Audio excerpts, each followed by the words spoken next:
Nous demandons la suppression de cet article 4 qui prévoit la réduction de moitié de la valeur locative des établissements industriels sur lesquels repose le calcul de deux impôts fonciers, la CFCE et la TFPB. Cette disposition se traduit par la perte de 1,75 milliard d'euros de TFPB pour les communes et de 1,54 milliard d'euros de CFE. Nous considérons que cette mesure est une aberration, d'abord parce qu'il n'existe aucune étude empirique établissant un lien entre ces impôts de production et compétitivité. Si ces prélèvements sont élevés en France, les subventions à la production le sont également et neutralisent le poids des impôts de production pour les entreprises. De notre point de vue, c'est appuyé par une note publiée en juillet 2020 par le Conseil d'analyse économique. Ça va à contresens de ce qu'il faudrait, puisque les trois premiers secteurs les plus favorisés par la baisse de ces impôts sont la production d'électricité et de gaz, les industries extractives et la finance. Les PME ne capteront que 30% du gain. C'est contraire à la direction de notre point de vue qu'il faudrait donner en termes environnementaux et en termes de justice sociale. Voilà pourquoi nous plaidons pour la suppression de cet article.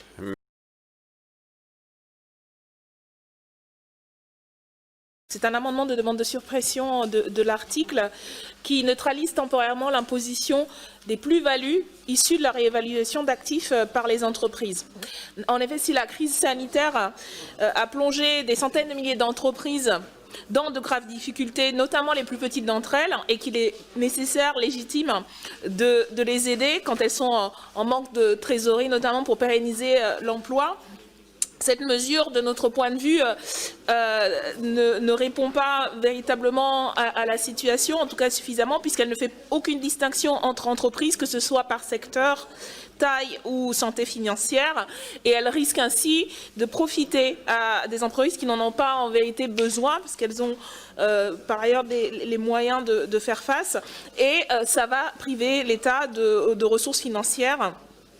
Le temps de l'étalement, nous souhaiterions voir mis à notre disposition par ailleurs des éléments prouvant l'efficacité supérieure de cette mesure par rapport à des aides plus directes et plus ciblées.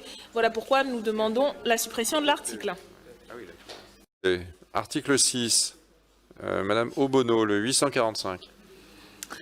Oui, c'est à nouveau un amendement de suppression de l'article qui neutralise l'imposition des plus-values issues d'opérations de cession-bail, comme pour l'article précédent. Si nous considérons nécessaire d'apporter un soutien important aux entreprises, notamment les plus petites, la mesure qui est proposée ici ne fait pas de distinction suffisante et n'est pas assez ciblée et risque de profiter aux plus grandes entreprises. De notre point de vue, cela priverait l'État de ressources financières importantes et donc nous souhaitons sa suppression pour rassurer peut-être monsieur le rapporteur, comme tout à l'heure. Je réindique que nous sommes favorables effectivement à des aides, des propositions que nous ferons et que nous présenterons comme nous le faisons chaque année lors des débats en séance et à travers notre contre-budget où nous avons déjà mis en avant l'ensemble des mesures financières qui nous semblent nécessaires dans la période, mais de notre point de vue, celles que vous proposez ne sont pas adéquates. Voilà pourquoi nous proposons la suppression de l'article. Merci.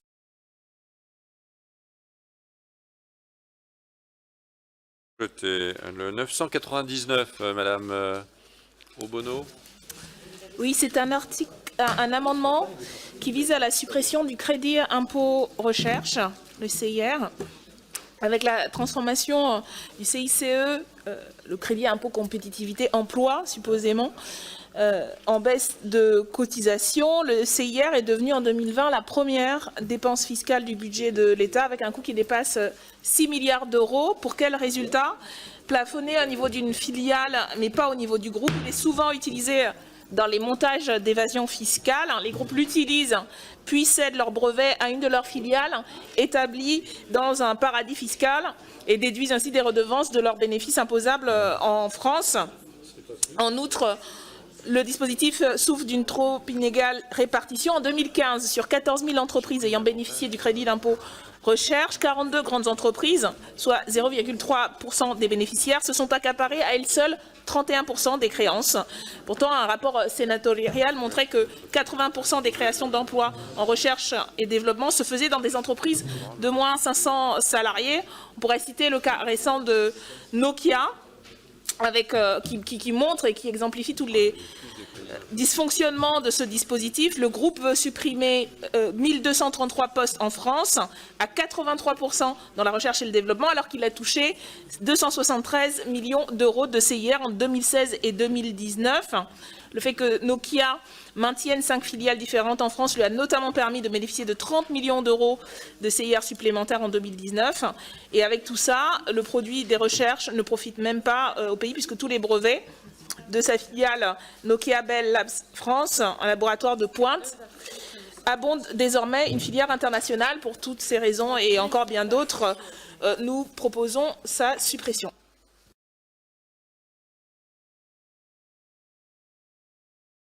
Il s'agit d'un amendement qui vise à remettre en cause, comme précédemment, à défaut de le supprimer, le crédit d'impôt recherche, en revoyant les modalités d'appréciation du plafond actuel de 100 millions d'euros de dépenses, au-delà duquel le taux de CIR passe de 30 à 5%. Du fait, comme je l'ai expliqué tout à l'heure, que ce taux soit désormais apprécié au niveau du groupe et non plus au niveau des entités. Tant que le plafonnement est réalisé au niveau d'une filiale, des montages permettront de cumuler des créances. Rappelons, c'est évoqué, que Joël Guiraud, ancien rapporteur sur l'application des dispositions fiscales, estimait d'ailleurs que les effets potentiels d'une telle mesure constitueraient une réduction significative des créances et par conséquent du coût de CIR. Voilà pourquoi nous la proposons à l'article 8.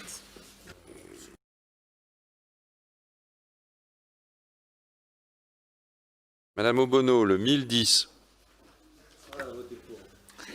Oui. Cet amendement vise à mettre en place une pénalité financière correspondant au double du montant du crédit d'impôt recherche touché sur l'année en cas de suppression de postes de recherche. En effet, le subventionnement de la recherche privée par le biais du CIR est devenu une dépense fiscale active. En 2019, il représente un coût de 6,2 milliards d'euros. Or, cette dépense soulève à minima 3 questions, la question de son efficacité, de son utilisation et du contrôle de cette utilisation. Si nous sommes favorables au financement de la recherche, à son développement, nous ne pensons pas que cela se fait dans le sens de l'intérêt général quand c'est sous la forme du CIR. Rappelons que les entreprises, notamment les laboratoires, voire des banques qui en bénéficient aussi pour le développement de modèles mathématiques appliquées, n'ont pas toujours cet intérêt commun en tête. Prenons l'exemple de Sanofi. Entre 2008 et 2012, le géant pharmaceutique français a reçu 2 milliards d'euros de CIR, tout en supprimant 2400 emplois dans ses laboratoires. Il a détruit en 2018 à Montpellier un bâtiment neuf, le DI 50, parce qu'il ne correspondait plus à sa stratégie de groupe, bâtiment qui n'avait jamais servi et venait d'être achevé, coûtant 107 millions d'euros. Puisque ce montant est moins élevé que ce que touche Sanofi chaque année au titre du CIR, ce n'est donc pas un problème.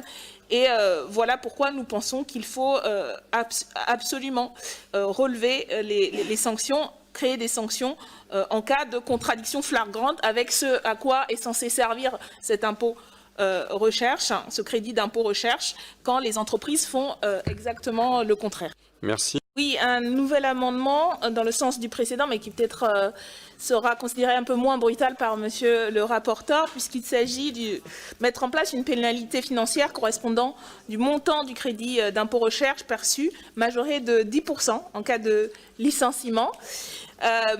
Pour continuer dans la lignée des exemples donnés qui montrent l'inefficacité, voire l'antithèse que constitue le crédit d'impôt recherche utilisé par un certain nombre de grands groupes. Rappelons que Nokia, dont l'acquisition d'Alcatel-Lucent avait été autorisée par Emmanuel Macron lorsqu'il était ministre de l'économie, a annoncé des suppressions de 831 postes à Nozay et 402 opérant dans la cybersécurité, alors que le groupe a perçu 273 millions d'euros entre 2016 et 2019.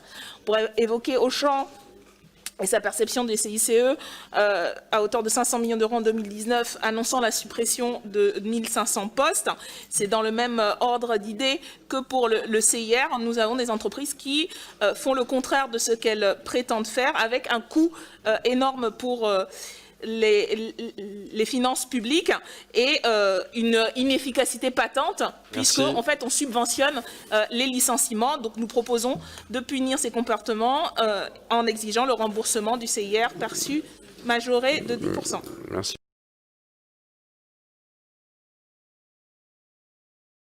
Un amendement qui vise à sanctionner des comportements qui nous semblent inadmissibles.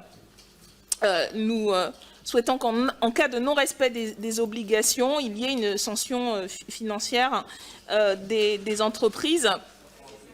Pour l'illustrer, nous rappelons le cas à nouveau de Sanofi sur les choix, ou en tout cas l'affirmation qui avait été faite récemment sur la priorisation aux États-Unis d'un éventuel vaccin contre le Covid-19, qui avait en fait servi d'un argument de rapport de force de notre point de vue absolument inacceptable vis-à-vis de la France et de l'Union européenne. Il est revenu là-dessus, madame. Nous estimons qu'une entreprise dont la production est utile dans le cadre d'une crise sanitaire soutenue financièrement par la puissance publique ne peut utiliser ce genre d'argument, et donc nous proposons de mettre en place les sanctions nécessaires pour que cela ne se reproduise plus, ou cette tentative de coup de force ne se reproduise plus.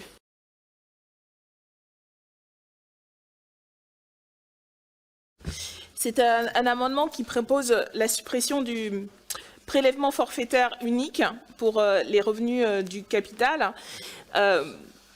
On le voit de manière encore plus aiguë pendant cette crise, alors que des millions de concitoyens et concitoyennes vont basculer ou basculent déjà dans la précarité et la pauvreté. Rapport après rapport, dernièrement celui d'Oxfam montrait comment des grandes entreprises profitent de la crise pour s'enrichir, et que les fortunés se sont encore plus enrichis sous ce quinquennat. Le patrimoine des 5% des plus riches s'élève à 4 472 milliards d'euros, soit un tiers du patrimoine total des Français. Il nous semble qu'il y a là une injustice, une forme de séparatisme qui grandit dans la société par ces inégalités, et les mesures prises par le gouvernement depuis 2017, donc notamment ce prélèvement forfaitaire unique, ont participé très clairement, et de l'avis de nombreux économistes, observateurs et observatrices qui ne sont loin pas membres de la France insoumise, et pourtant qui ont relevé à qui bénéficiait en majorité ce type de mesures, non pas à la majorité de la population, mais à celles et ceux qui sont déjà extrêmement privilégiés. Voilà pourquoi nous proposons la suppression de ce dispositif.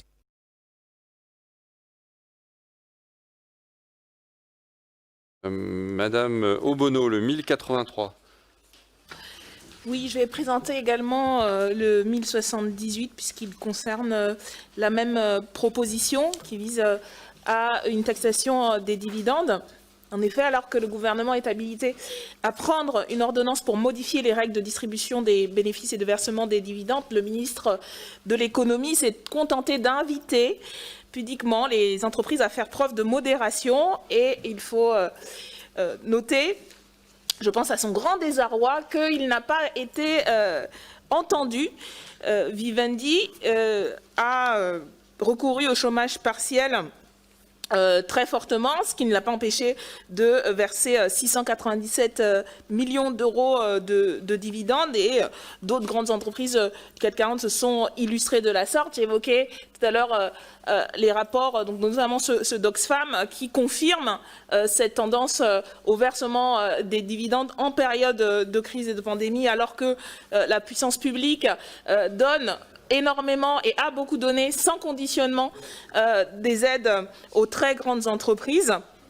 Nous proposons donc d'instituer jusqu'en 2022 une taxe exceptionnelle de 50% sur les dividendes qui permettra d'une part d'orienter les bénéfices des entreprises vers le maintien de l'investissement et de l'emploi et d'autre part de récolter des recettes permettant de traverser au mieux la période de crise économique et sanitaire que nous connaissons. Et le second amendement reprend à la baisse de la proposition de 50%, une demande de la Convention citoyenne pour le climat qui évaluait à 4% cette taxation qui serait bienvenue, non seulement pour une protection sociale plus grande, les moyens d'une protection sociale plus grande par l'État, mais également dans la perspective, la nécessité, l'exigence d'une bifurcation écologique et cette marge de manœuvre financière est plus qu'urgente aujourd'hui à trouver et à retrouver.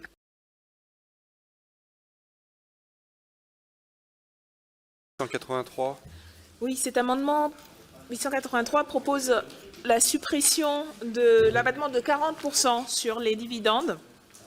Rappelons qu'au deuxième semestre 2019, la France est le pays d'Europe où les entreprises cotées en bourse reversent la plus grande part de leurs bénéfices en dividendes, masse versée aux actionnaires qui atteint un montant record de plus de 60 milliards d'euros en 2019 et a augmenté de 36% depuis le début du quinquennat d'Emmanuel Macron, malgré une augmentation des profits quasi nulle. Cette année de crise voit également une augmentation sans précédent avec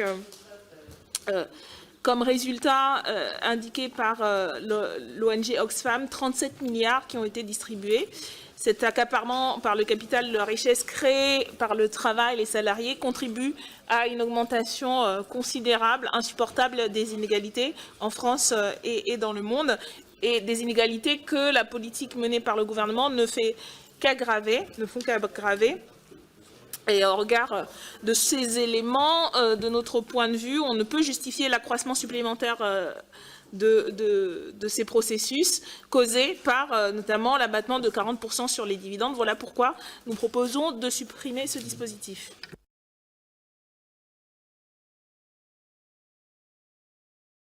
Alors cet amendement 928 vise à refonder l'impôt sur l'héritage en le rendant plus progressif et en ajoutant des tranches pour arriver progressivement vers un taux de 100% pour la part des héritages au-delà de 33 millions d'euros. En effet, au-delà du contexte actuel, de manière structurelle, on assiste à une augmentation des inégalités sociales et les inégalités de naissance que reproduisent cet impôt sur l'héritage sont particulièrement accentuées. Un détail qui a son importance concernant les propositions que nous faisons. Il ne s'agit pas d'une proposition confiscatoire, puisque la tranche maximale que nous proposons d'adopter ne toucherait qu'une part très réduite de la population. On parle en 2015 de 0,01% des personnes les plus riches détenant un patrimoine de plus de 33 millions d'euros. Quand, dans le même temps, rappelons-le, les 10% des ménages les moins dotés détenaient chacun moins de 4 300 euros. Et on parle bien là aussi, dans les tranches maximales, d'un au-delà. Donc, tout ne serait pas confisqué. Et de notre point de vue, cela participerait dans une tradition fort républicaine à amoindrir ces inégalités et à avancer vers la dite inégalité des chances que beaucoup prônent, mais peu mettre en œuvre véritablement.